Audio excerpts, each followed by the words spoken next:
Edinburgh, capital of Scotland, stands on volcanic rock.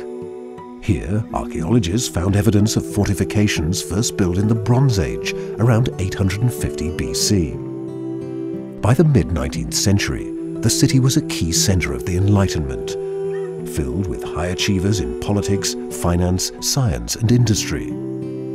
This was a city of ideas and achievement, and breweries, 41 of them. It was also home to one George Lorimer, a man who appreciated the finer things in life, like golf and drinking. Lorimer inherited his father's estate in 1868 and founded the Caledonian Brewery the following year. He knew that to get brilliant beer, you need the right people, and he brought in Robert Clark, one of Edinburgh's top brewers, to help. Together, Lorimer and Clark established a brewery that has outlasted all the other breweries in the city. The brew house was built on Slateford Road, within the so-called charmed circle of springs and wells of the city centre. These had been the reason for the huge growth in the brewing sector. The Caledonian's red brick buildings were as distinctive as its beers. The team at the Caledonian took their work seriously and set out to make refreshing beers from authentic ingredients. They knew everything there was to know about malt and mashing, hops and heat, finings and fermenting. No matter what technology did to make brewing more efficient, it would always be people who made the difference.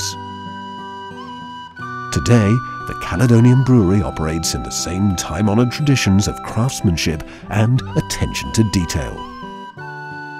Our beers are made by people who care as much as their predecessors did over 140 years ago.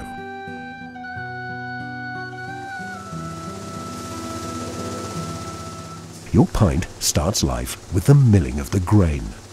The malt is grist, which is crushed in the mill, and it's transferred through here. It has to be a certain mix and a certain temperature. Only natural ingredients are used, and a firm hand is needed as the malted barley and grain are fed into the tuns. We need to use a rubber mallet to bang the sides to make sure it doesn't bridge, because if it bridges, we get the wrong consistency and the mash will be ruined. Steam won't scorch the grains, but it heats them to the point where their enzymes turn to sugars. It lies in there for an hour, and then what happens is we put the sparge on at 72 degrees centigrade and it goes round.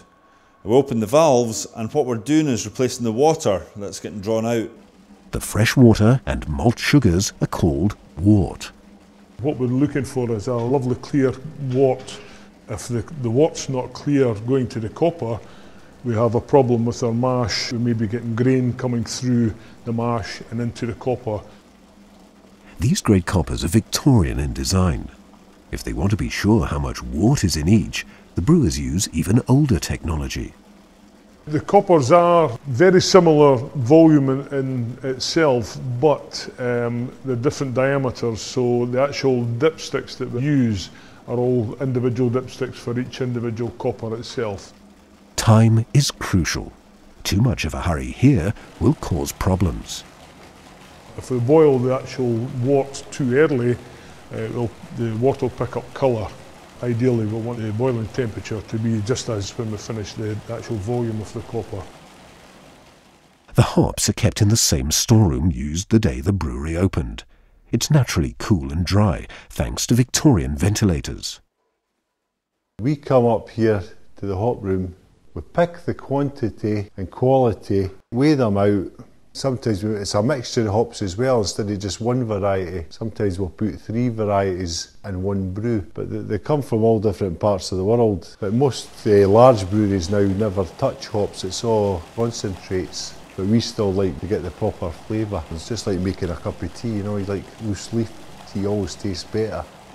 A thorough stir, and the wort begins its transformation to something more bitter. Another hour or so must pass, then more checking.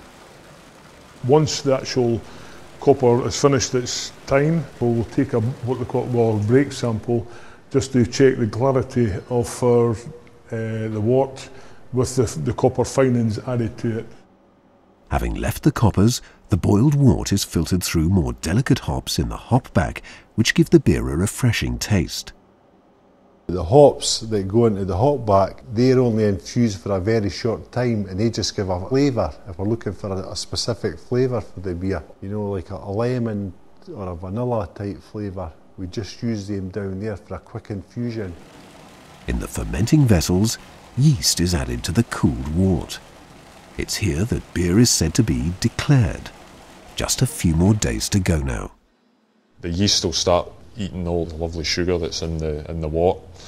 It'll be producing CO2, carbon dioxide as a byproduct, and also it'll be producing alcohol, which is what we want for the beer. And once the yeast starts fermenting the sugar, the gravity will start dropping. The process guys will be watching it dropping, making sure that it's not going too fast or it's not going too slow. You want it to be a steady drop all the way down.